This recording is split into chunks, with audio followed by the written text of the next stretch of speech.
Hoje a gente vai trazer basicamente um overview, um resumo das principais coisas que estão gritantes. Essas coisas aí não tem como deixar passar.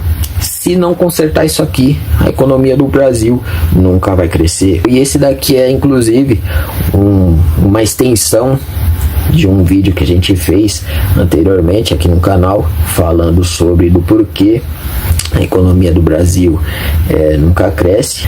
E o que acontece, mano? A primeira coisa é basicamente uma moeda fraca. A moeda do Brasil é uma das moedas que mais vem se desvalorizando ao redor do mundo. Então, se você vê aí, 2024 foi o pior ano, inclusive, e muito disso daí vem afetando ali o poder de compra dos brasileiros.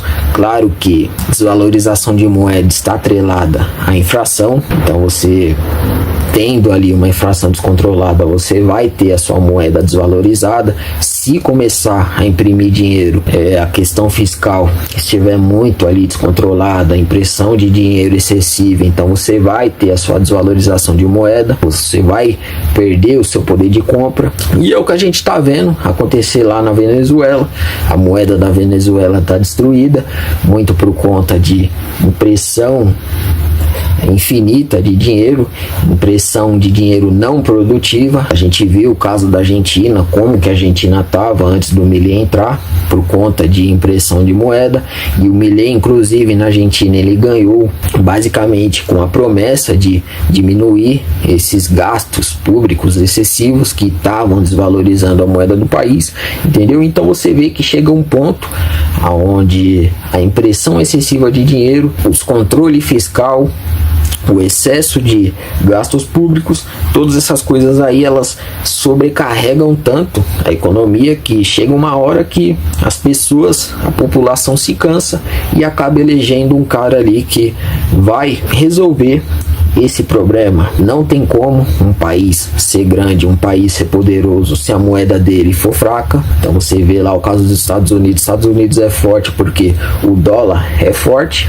Do mesmo jeito você vê a Europa poderosa porque o euro é poderoso. Você vê os asiáticos poderosos economicamente porque eles possuem ali uma moeda também forte, não a nível dólar e também não a nível Europa, mas só que é uma moeda forte, é uma moeda mais forte do que as nossas moedas aqui da América do Sul, entendeu?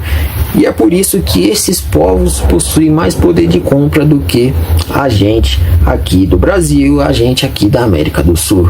Então, para corrigir esse fator de moeda desvalorizando, impressão de dinheiro, que você tem que diminuir, e também controle ali com o fiscal do país. Você não pode deixar as contas públicas do país se descontrolar, porque se as contas públicas se descontrolar, você tem risco o país aumentando, você tem fuga de capital, você tem diversas coisas acontecendo e essas diversas coisas vão acabar ali culminando na desvalorização da sua moeda, entendeu? Então esse é um dos principais pontos que a gente precisa corrigir atualmente, na minha opinião. Cuidar mais do real, cuidar mais da nossa moeda, impedir que ela se desvalorize tanto. Mais um ponto que a gente precisa corrigir para que dessa forma a nossa economia cresça é basicamente a questão ali envolvendo inflação. O Brasil, o problema do Brasil sempre foi inflação, né, mano? O Brasil sempre andou com a inflação nas alturas, sempre poder de compra muito baixo, entendeu? As coisas sempre muito caras. As pessoas precisam trabalhar 30 dias para comprar um item que um americano trabalha 2 dias para comprar. Então esse negócio de inflação, ele também está atrelado ao tópico anterior que a gente falou de desvalorização de moeda, e a inflação ela também está ligada ali a gastos públicos e a impressão de dinheiro.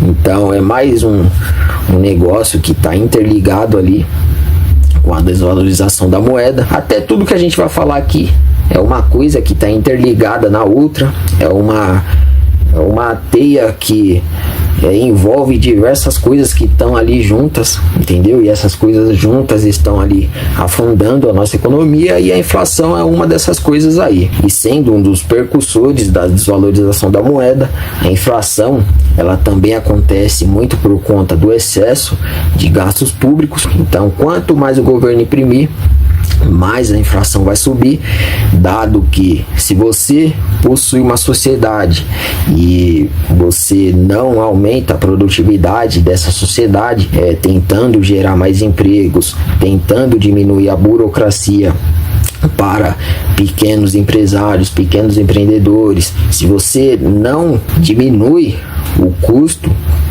dos empregos, para que dessa forma sua população esteja empregada e comece a produzir mais riqueza, comece a extrair a riqueza que nós temos em nosso solo. E claro, se você também não controla as suas receitas, se você é um governo que gasta mais do que arrecada, então inevitavelmente você vai ter ali a inflação.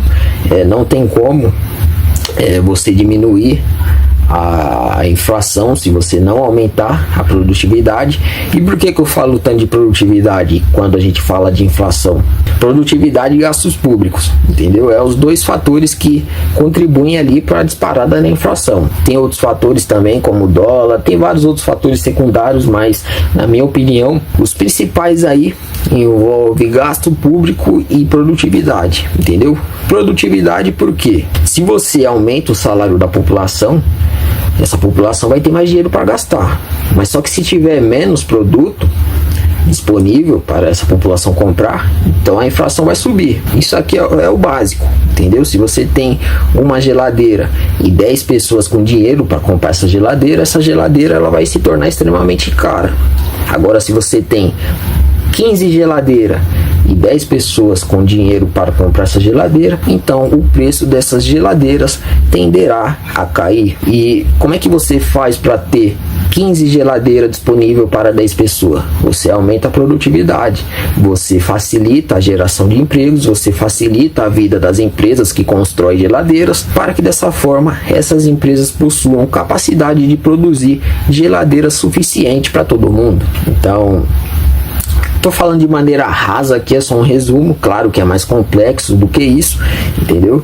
Mas se você aumentar a sua produtividade, você vai conseguir fazer com que as pessoas tenham um poder de compra maior. E isso daí, claro, favorece ali na queda da inflação. Só que além da produtividade, existe a questão do gasto público, entendeu? Quando a gente fala de inflação, porque se você é um governo que está gastando muito dinheiro, você está gastando mais do que você arrecada, então não existe almoço grátis. Esse dinheiro que você está gastando a mais, ele terá que ser cobrado de alguma forma, vamos dizer assim. Se os gastos estatais estão muito pesados, não vai ter como pagar isso daí, não vai ter como marcar com esses gastos, não vai ter da onde tirar dinheiro para poder suprir esses gastos. E claro que isso daí vai bater na inflação, entendeu? Por isso que a questão fiscal está relacionada ali à questão monetária. Quando o governo está com seu fiscal, com as contas públicas bagunçadas, então inevitavelmente a política monetária já começa a jogar juros para cima. E eles jogam juros para cima porque eles sabem que a porrada na inflação será grande. Não somente na inflação, quando o fiscal do Brasil está bagunçado, não somente a inflação sofre, mas também o próprio dólar. Dado que, como nós falamos já anteriormente, o risco país sobe, afinal, você está lidando com um país que está gastando mais do que ele arrecada, e ele está se endividando fazendo isso. Hoje a dívida do Brasil já passa dos 80% do nosso PIB, então é um país que se torna arriscado de você investir, certo? Se você é investidor internacional, isso daí é um risco país aumentado, e o risco país aumentado é basicamente fuga de capitais ou investidores exigindo juros maiores para poder trazer dinheiro para cá. Então, se você tem fuga de capitais, gente tirando o dólar daqui, o dólar ele começa a disparar. E se o dólar não dispara. Se os investidores optarem por manter esse dólar aqui, eles vão exigir juros maiores para estar aqui, afinal eles estão arcando, eles estão correndo um risco maior, e isso daí, claro, pressiona o Banco Central a manter a taxa de juros no topo. E se você tiver fuga de capital, se você tiver um dólar muito alto, então com certeza sua inflação também vai ser mais alta, dado que importar produto de lá de fora ficará mais caro, entendeu? Então é um emaranhado de coisa que vai ali se interligando. E no resumo, inflação alta só é resolvida se você aumenta a sua produtividade e você aumenta ali os seus gastos públicos, para que dessa forma você ajude a política monetária a diminuir juros, a conseguir trazer ali a inflação para a meta, os caras consigam ali diminuir juros, diminuir a taxa Selic. E por último, o terceiro fator que a gente precisa corrigir para que dessa forma o Brasil consiga crescer economicamente é exatamente esse fator aí de juros, entendeu? A gente precisa diminuir os nossos juros. Não existe crescimento do Brasil, não existe crescimento econômico se os juros estiverem nas alturas. Ligando o que nós falamos anteriormente, quando você tem um juros muito alto, para tentar conter o avanço da inflação, para tentar conter o descontrole dos gastos públicos, então você basicamente segura essas coisas, a disparada dessas coisas, você basicamente evita que a economia seja destruída completamente, só que você também evita o crescimento dela, entendeu? Então a taxa Selic nos patamares que ela está hoje, e já está há muito tempo nesses patamares elevados de 15%, isso daí evita a destruição completa da nossa economia, entendeu? Mas só que também evita o crescimento dela. É o famoso remédio amargo que os caras aplicam ali na nossa economia, a economia que está doente, está adoecida, para que ela não morra, eles aplicam esse remédio amargo, mas só que esse remédio ele é amargo, ele é extremamente ruim e ele prejudica o crescimento econômico como um todo. E é aquele negócio, né? Se você for analisar, a gente precisa sarar imediatamente, o mais rápido possível, a nossa economia, para que dessa forma o Banco Central não precise mais dar esse remédio amargo para a economia, entendeu? Então a gente precisa sarar imediatamente e não ficar mais doente, entendeu? A gente não pode ficar mais doente, a gente não pode adoecer mais, porque se a gente adoecer de novo, pode ter certeza que o risco de ir para a vala é gigante. Então a economia do Brasil não pode adoecer mais, porque ela também não pode ficar tomando esses remédios amargos por mais tempo. Se você for olhar a economia dos Estados Unidos, eles também estavam ali